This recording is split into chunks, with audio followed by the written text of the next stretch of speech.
आज हम जानेंगे। गौतम बुद्ध जी ने बताया आलस्य से छुटकारा पाने का 5 उपाय। गौतम बुद्ध जी ने कैसे एक आलसी व्यक्ति को आलस्य से बाहर निकाला। एक दिन की बात है, गौतम बुद्ध अपने ध्यान में बैठे थे कि वहां पर एक आदमी आया। ये आदमी अपने आलसीपन से बहुत ज्यादा परेशान था। आलसी आदमी गौतम बुद्ध से बोला, महात्मा जी मेरी मदद कीजिए, मैं अपने आलस्य से बहुत ज्यादा परेशान हूँ।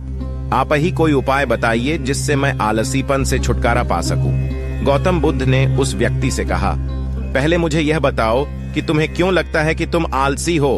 आलसी आदमी बोला, सिर्फ मुझे नहीं, मेरे परिवार वालों को और मेरे आसपास के सभी लोगों को ऐसा लगता है कि मैं आलसी हूं। गौतम बुद्ध ने फिर उससे पूछा, क्या तुम जानते हो आलस्य होता क्या है?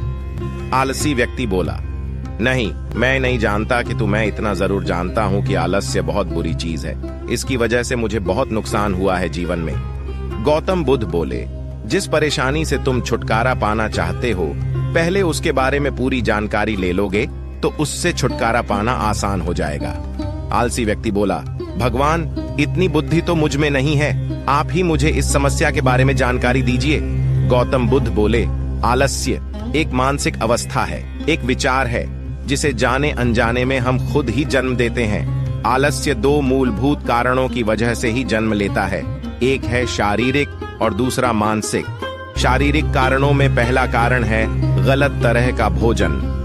हम सभी जानते हैं कि हमारे शरीर को भोजन से ऊर्जा मिलती है और यह ऊर्जा सजीव चीजों से मिले तो अच्छी, यानी कि प्राकृतिक रूप से जो हमें भोजन की वस्तुएं प्राप्त होती है उनसे अगर यह ऊर्जा मिले तो हमारा शरीर इससे अच्छी ऊर्जा प्राप्त करता है। इससे उलट यदि हम निर्जीव वस्तुओं से ऊर्जा प्राप्त करते हैं तो यह हमें आलस्य की ओर लेकर जाती है। दूसरा कारण हमारी शारीरिक गतिविधियां भी हमें आलस्य के चंगुल में फंसा सकती है।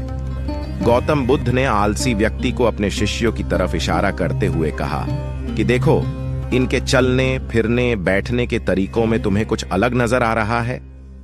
जब आलसी व्यक्ति कुछ समझ नहीं पाया तब गौतम बुद्ध ने उससे कहा, मेरे शिष्य जब भी बैठते हैं तो वे रीढ़ की हड्डी को एकदम सीधा रखते हुए बैठते हैं। चलते हैं तो उनके दोनों पैरों के बीच अच्छे से संतुलन बना रहता है और जब वह सोते हैं तो उनका शरीर एकदम शिथिल रहता है।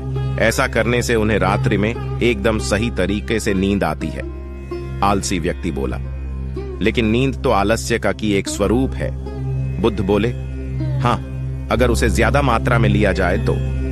बुद्ध ने इस बात को आगे बढ़ाते हुए कहा, नींद कम मात्रा में लोगे तो तुम्हें अगले दिन थकान महसूस होगी और ऐसा करने से ज्यादा आलस्य शरीर में आएगा।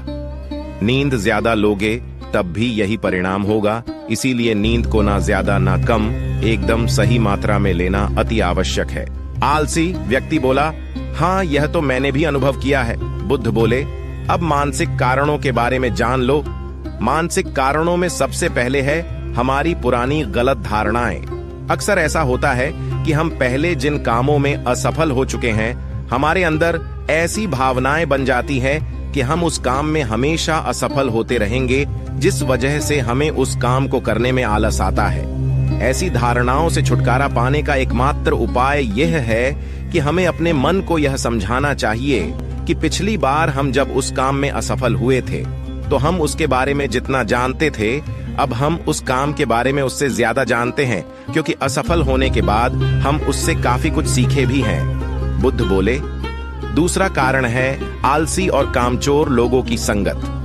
कई बार ऐसा होता है कि हम आलसी नहीं होते, मगर जिनके साथ हम रहते हैं हम उन जैसे बनने लगते हैं। इससे छुटकारा पाने का उपाय बहुत सरल है। कामचोर और आलसी व्यक्तियों से दूर रहो। ऐसे व्यक्तियों की संगत में रहो जो अपने काम को बड़ी लगन से करते हैं और तुम्हें कुछ सिखा पाए। गौतम बुद्ध ने तीसरा कारण बताते हुए कहा, यह कारण आलस्य के लिए सबसे बड़ा कारण है, काम को कल पर टालते रहना। यह कारण इतना शक्तिशाली है कि किसी भी व्यक्ति को बर्बाद कर सकता है। इससे बचने का सबसे आसान उपाय यह है कि जो काम जितनी जल्दी संभव हो उतनी जल्दी कर दिया जाए। गौतम बुद्ध ने आलसी व्यक्ति से एक सवाल पूछा, मान लो तुम किसी रेगिस्तान में फंस गए हो और तुम्हें प्यास लगी है तो तुम क्या करोगे? आलसी व्यक्ति बोला, मैं जल्दी ही रेगिस्तान के आसपास कोई गांव की तलाश करूंगा या ऐसी जगह की तलाश करूंगा जहां पर मुझे पानी मिल सके। गौतम बुद्ध बोले, अगर तुम्हें काफी देर ढूंढने पर भी पानी ना मिले तब तुम क्या करोगे?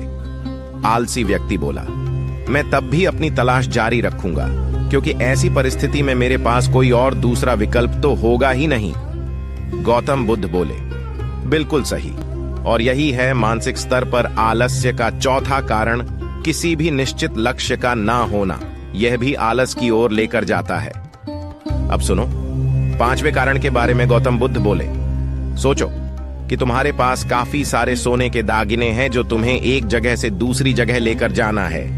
तुम चलते चलते थक जाते हो और किसी पेड़ के नीचे बैठ जाते हो और तभी तुम्हें दूर से तुम्हारी तरफ दौड़कर आ रहे डाकू दिखाई देते हैं। तो क्या तब भी तुम आलस करके वहीं बैठे रहोगे या ऐसी परिस्थिति में तुम वहां से उठकर दौड़ने लगोगे? आलसी व्यक्ति बोला, जी मुझे वहां से दौड़ना ही पड़ेगा, नहीं तो मेरी जीवन और सोने के दागीने दोनों खतरे में पड़ जाएंगे।